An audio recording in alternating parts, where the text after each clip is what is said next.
Shalom jemaat yang terkasih dalam Tuhan Yesus Kristus.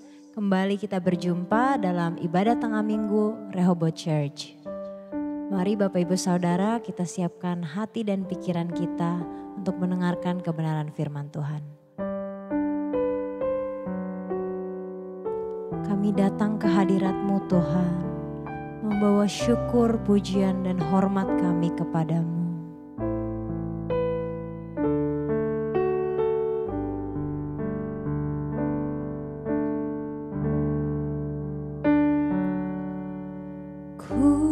Datang Tuhan di hadirat-Mu,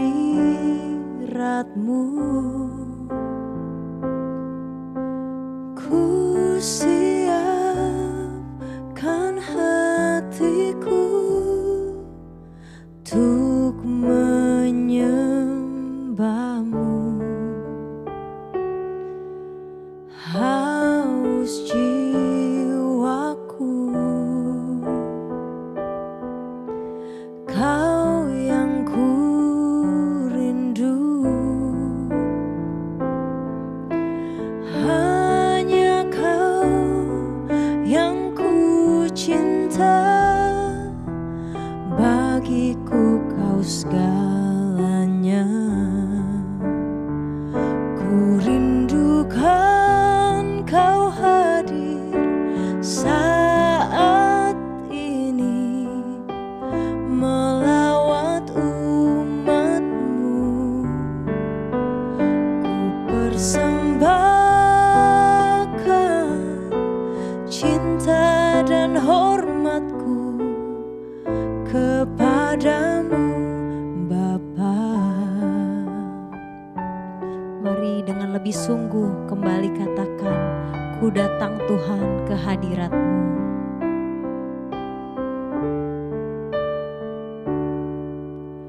Ku datang Tuhan di hadirat-Mu, ku siapkan hatiku untuk menyembah-Mu. Haus jiwaku, Kau yang ku rindu, hanya Kau yang ku cinta, bagiku Kau segalanya. Ku rindukan Kau hadir saat ini, melawat umat-Mu. Ku persembahkan cinta dan hormatku kepadamu Bapa. Ku rindukan Kau hadir saat ini, melawat umat-Mu. Ku persembahkan cinta dan hormatku kepadamu Bapa. Ku rindukan Kau hadir saat ini, melawat umat-Mu.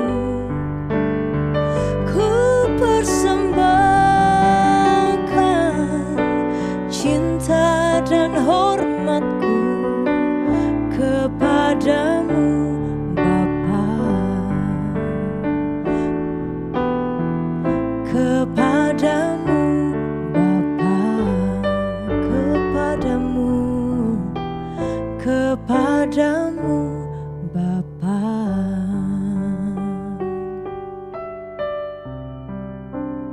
Kami bersyukur Tuhan, kalau kami masih memperoleh kesempatan untuk memuji menyembah-Mu Tuhan, untuk datang ke hadirat-Mu. Engkau satu-satunya yang kami cintai selamanya. Kami bersyukur dimiliki-Mu Bapa.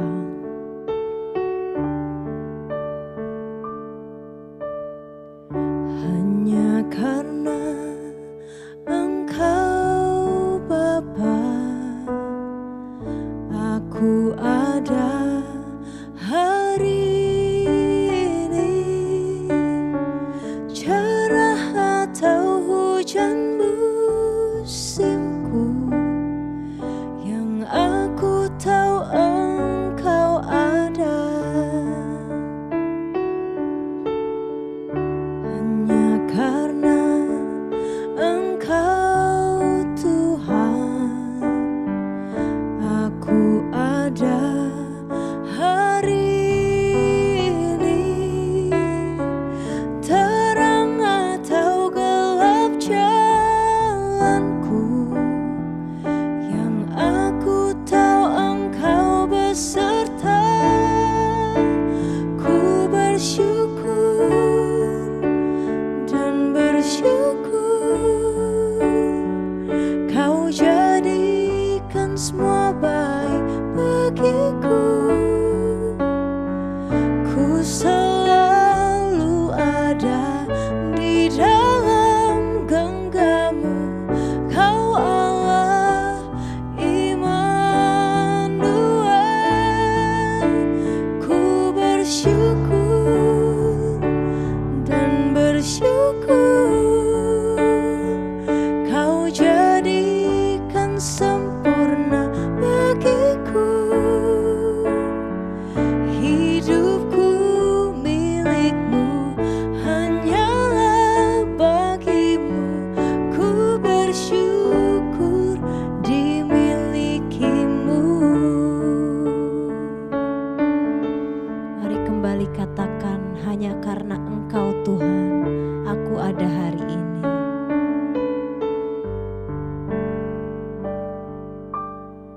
Hanya karena Engkau Tuhan, aku ada hari ini.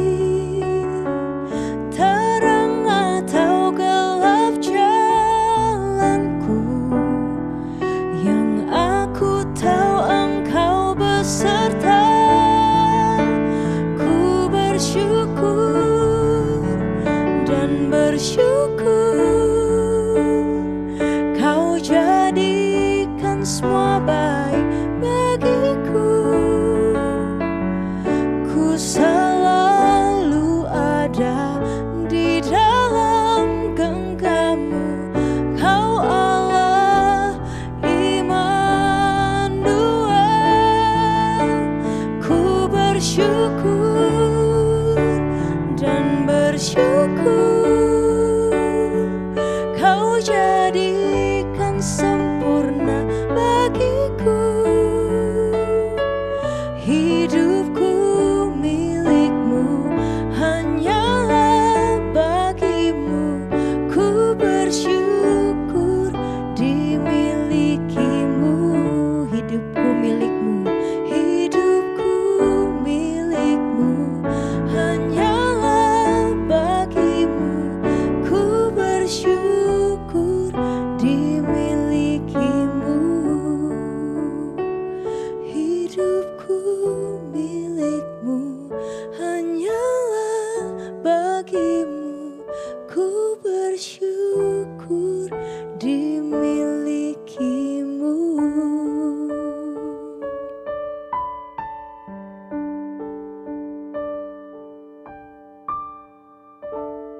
Mari kita berdoa.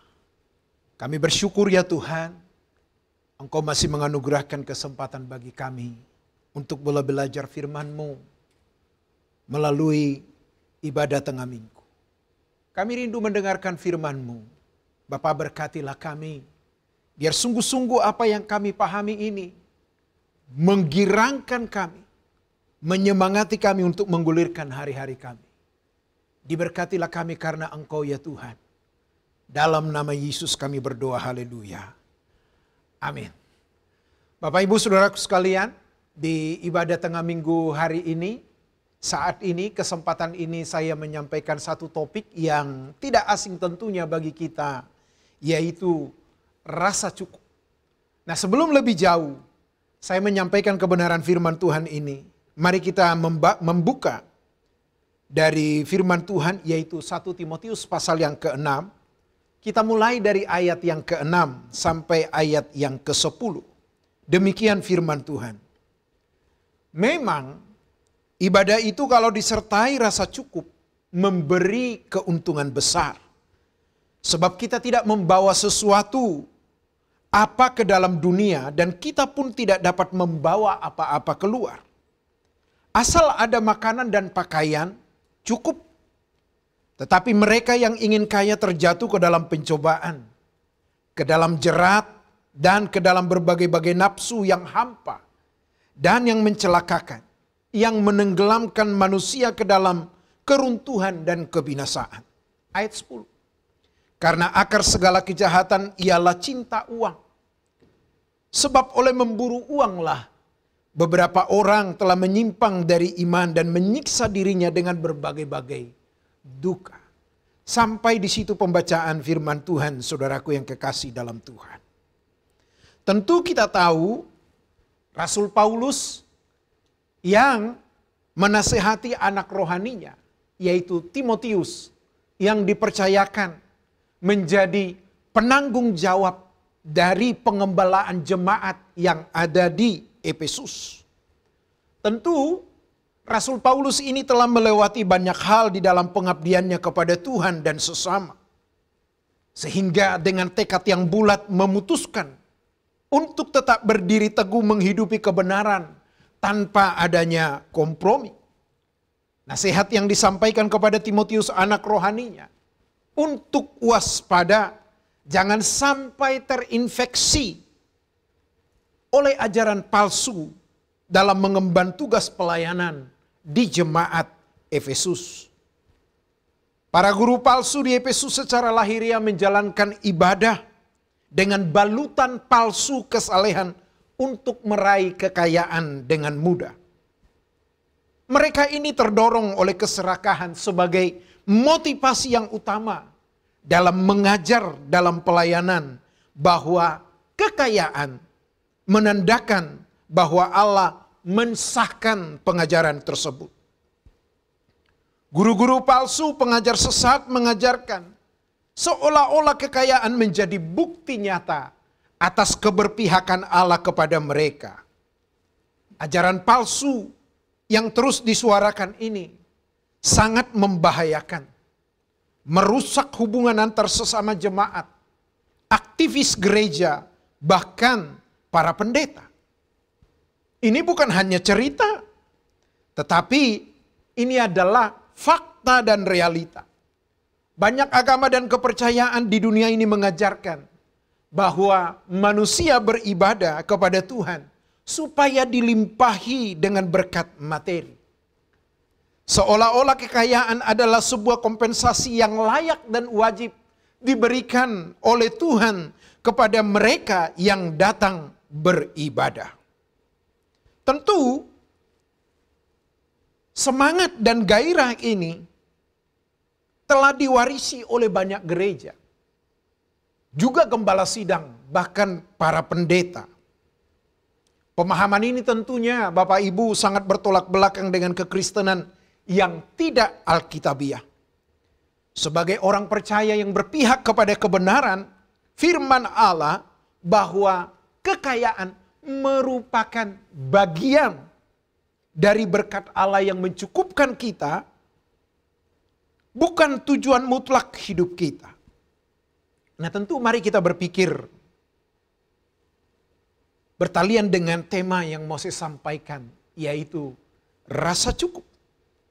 Tadi kita telah membaca Alkitab berkata, ibadah yang disertai rasa cukup memberi keuntungan besar. Harus dipahami bahwa engkau dan aku datang ke dunia ini tidak bawa apa-apa. nantinya pun tiba waktunya, giliranmu dan giliranku juga tidak bawa apa-apa, Bapak Ibu. Nah, itu sebabnya upaya yang bisa untuk menundukkan hasrat dan keinginan yang tidak sesuai dengan kehendak Allah yang telah mendominasi hidup kita. Ingat, kita harus memiliki rasa cukup. Rasa cukup yang dimaksud dalam firman Tuhan ini adalah hendak menunjukkan sikap hati seseorang yang merasa cukup dengan apa yang dimiliki. Puas dengan apa yang dipunyainya. Bapak Ibu, tanpa rasa cukup, mustahil kita merdeka dalam Tuhan. Tanpa rasa cukup, kita akan terus terjajah oleh nafsu duniawi dan berbagai ambisi pribadi lainnya. Rasa tidak cukup dianggap sebagai hal yang wajar dan lumrah oleh semua orang pada umumnya. Lalu terobsesi untuk mencintai dunia. Mencintai dunia di sini maksudnya adalah hidup seperti yang dijanjikan oleh dunia. Di mana orang lain punya, kita ingin berpunya. Ya, kita tidak pernah memang merasa cukup kalau kita tidak bersekutu dengan Tuhan. Itu sebabnya ketika Alkitab mencatat dalam Markus 8 ayat yang ke-36. Apa gunanya seorang memperoleh seluruh dunia tetapi ia kehilangan nyawanya. Sangat jelas firman Tuhan ini menegur kita, saudaraku. Ibadah kalau disertai rasa cukup memberi keuntungan besar. Di mana keuntungannya? Coba kita renungkan. Dan pikirkan dengan jujur. Bapak Ibu yang kekasih di dalam Tuhan. Engkau sadar apa yang kau punyai sekarang ini bukan? Dan ingat, tadinya kita adalah orang yang tidak berpunya. Dan disitulah kita melihat betapa cakapnya Allah memelihara hidup kita. Nah tentunya keuntungan itu yang dimaksud adalah ketika kita menyadari sebab kita tidak membawa sesuatu apapun ke dunia ini. Dan kita pun tidak dapat membawa apa-apa keluar nantinya. Rasa cukup ini harus kita tumbuh kembangkan dalam hidup kita. Memang relatif memang. Ada orang cukupnya hanya rumah di luas 100 meter. Tetapi ada orang juga memang tidak puas dengan rumah 100 meter persegi. Masing-masing punya ukuran dan takaran masing-masing. Itu sebabnya firman Tuhan menegaskan, menegurku juga menegurmu. Jangan menjadi serupa dengan dunia ini. Tentu, walaupun saya sebagai pendeta, tidak otomatis mata saya buram ketika melihat hal-hal yang indah. Barang-barang yang mewah. Saya tidak langsung berkata najis tralala. Enggak juga Bapak Ibu. Tetapi apakah sesuatu yang kita ingini itu, yang coba kita lihat itu berdaya guna bagi diri kita. Jangan-jangan itu hanya membangun nilai diri. Ini yang berat. Tidak salah kita memiliki jam tangan. Tentu kebutuhannya supaya kita bisa lihat memanage waktu kita. Tapi kalau jam tangan menjadi sebuah prestis, ini yang salah. Nah seringkali kita menggapai banyak hal yang disajikan oleh dunia ini. Semata-mata hanya demi kesombongan. Merasa bernilai. Merasa lebih dari orang lain. Nah inilah yang harus menyadarkan kita. Tentu pada kesempatan ini saya menghimbau anak-anak Tuhan, keluarga Kristen. Yuk kita tumbuh kembangkan rasa cukup ini. Bagaimana kita bisa menghidupi ini? Alkitab dengan jelas menegaskan di ayat berikutnya. Asal ada makanan dan pakaian, cukuplah. Di rumah masih ada makanan dan pakaian kan Bapak Ibu?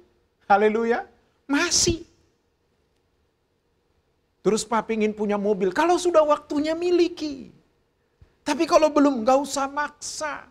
Nikmatilah apa yang ada. Bahkan saya senang dengan satu lagu sekuler yang dikumandangkan. Sudah cukup lama, tapi terus terekam di memori saya yang berkata, syukuri apa yang ada, hidup adalah anugerahnya. Hal yang senada dengan itu, pujian yang dilantunkan di gereja kita, ajarku tak mengingini apapun. Wow, ini berat sekali saudara-saudara. Kadang-kadang kita ini hanya cakap berakting ketika ada di dalam suasana peribadatan, di dalam gereja, persekutuan doa. Tapi sejujurnya adalah ekspresi kita itu harus teruji di kehidupan nyata, Bapak Ibu. Makanya saya sering berkata, ketika kita jalan-jalan ke mall, ya, sering kita mendengar suara-suara memanggil nama kita. Mudah-mudahan hanya saya yang merasakan ini. Ketika saya masuk ke mall, seringkali saya mendengar ada yang memanggil nama saya. Seraya berkata, Sutardi, lihat aku. Jalan lagi, dipanggil lagi. Tentu bukan GR Bapak Ibu, bukan karena pendeta. Sehingga dikenal banyak orang, enggak. Tetapi di situ saya melihat, yang saya maksud adalah barang-barang yang dijajakan begitu tertata rapi, menawan hati. Mataku jadi terpikat. Seraya ada kalimat yang menyapaku, Sutardi, lihat aku. Mungkin Bapak Ibu mengikuti ibadah ini sambil tersenyum. Pak, sama kita. Nah tentunya di sini kita harus menyadari. Tidak salah memang melihat. Tidak salah memang boleh mengikuti pameran. Tetapi kita harus tahu tujuannya. Kalau hanya sekedar ikut-ikutan, buat apa? Ingat, asal ada makanan dan pakaian, cukuplah. Bahkan dilanjutkan. Tetapi mereka yang ingin kaya, terjatuh ke dalam pencobaan. Ke dalam jerat dan ke dalam berbagai-bagai nafsu yang hampa dan yang mencelakakan. Yang menenggelamkan manusia ke dalam keruntuhan dan kebinasaan. Itu sebabnya hal senada dengan ini. Alkitab mengingatkanmu, mengingatkanku. Bahwa kita sering membawa diri ini ke dalam pencobaan. Padahal Allah telah menggaranti bahwa pencobaan-pencobaan yang kita alami tidak pernah melebihi kekuatan kita. Masalahnya adalah kita memiliki rasa cukup itu enggak. Suami yang sudah menikah melihat istrimu yang sudah mengembang ke kanan dan ke kiri. Engkau harus menatapnya dengan kasih sayang, engkau cukup bagiku. Begitu juga sebaliknya.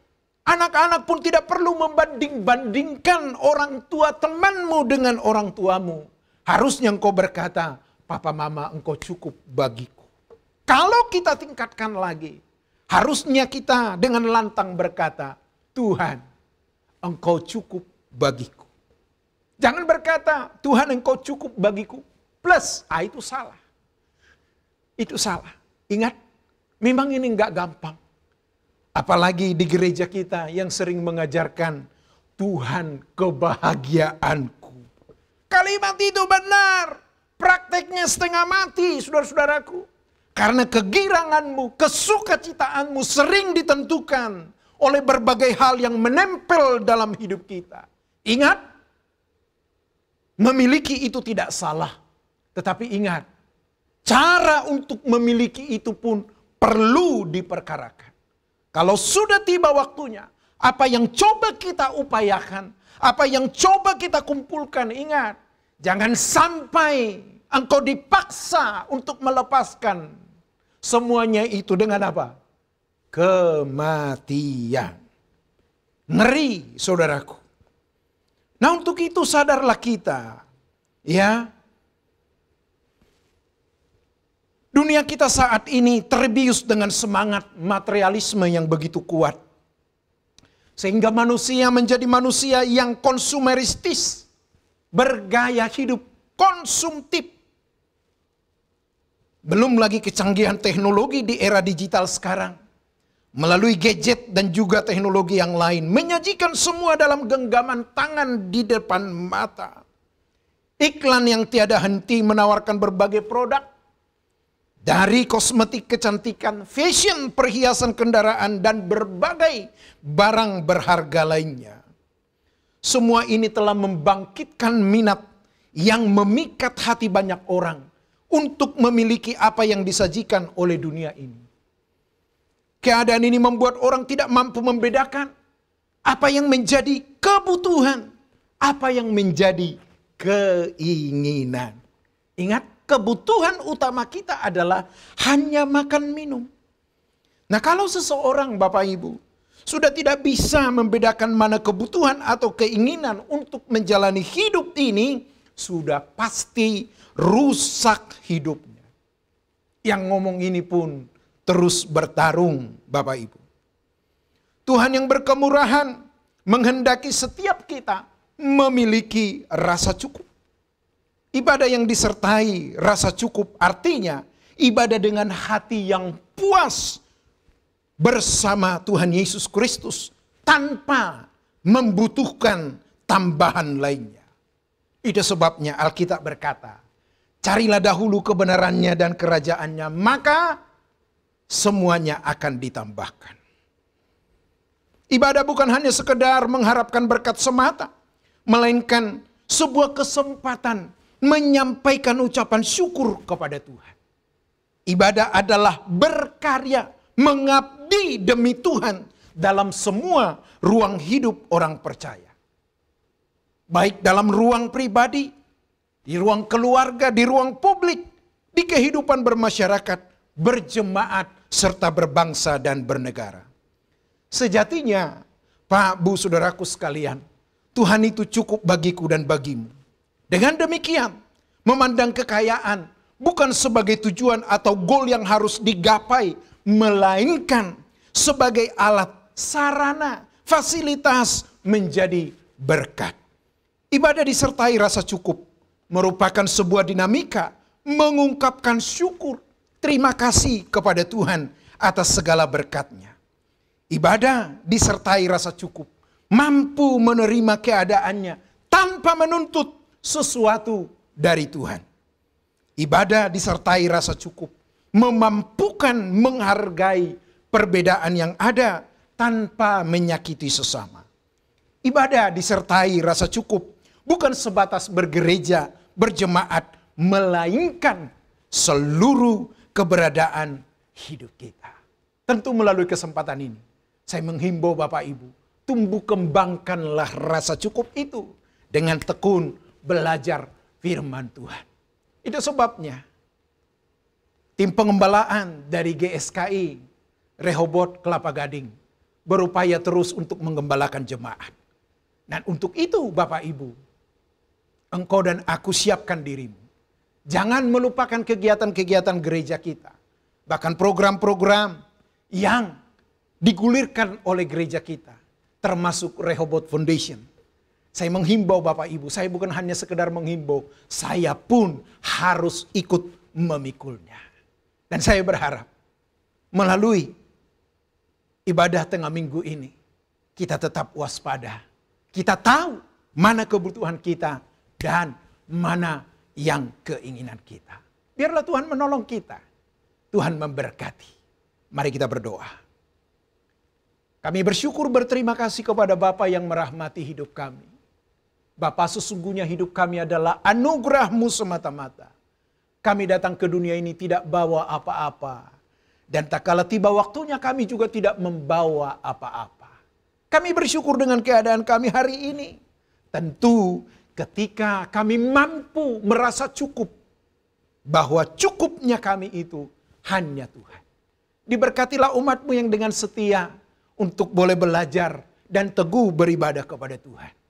Dan melalui kesempatan ini, Bapa, terulur tangan-Mu atas mereka yang sakit. Atas seizin-Mu, sembuhlah mereka dalam nama Yesus. Atas mereka yang membutuhkan pertolongan, tangan-Mu terulur ya Tuhan. Karena Engkaulah sumber pengharapan kami. Dan saat ini, Bapa, ulurkanlah tangan-Mu dan berkahilah kami. Turunlah segala berkat yang melimpah dari Allah Bapa di sorga. Rahmat cinta kasih sayang dari Tuhan Yesus dalam persekutuan Roh Kudus memberkati hidup kita dari saat ini sampai selama-lamanya. Amin. Tuhan memberkati.